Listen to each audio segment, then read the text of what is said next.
Si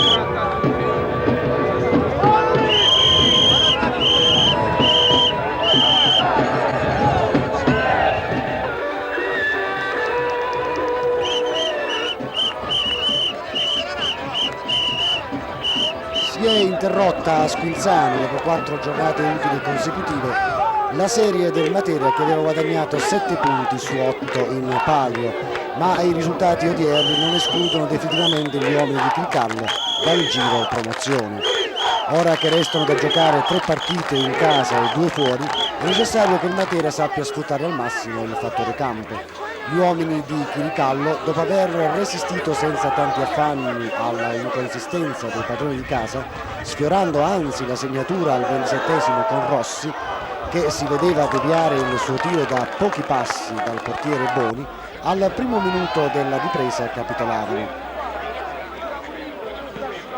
Cavaterra crossava e Spedalieri, lasciato incredibilmente solo, deviava di testa alle spalle di Casiraghi.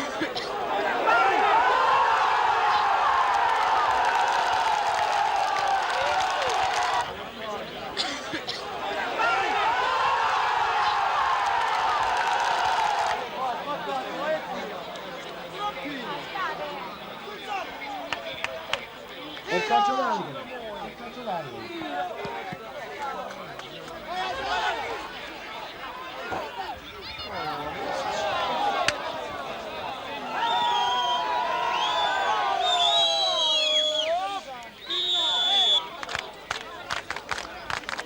Al 14esimo lo Squinzano raddoppiava, Palermo batteva un calcio d'angolo e Zizzariello, ancora di testa, siglava il 2-0.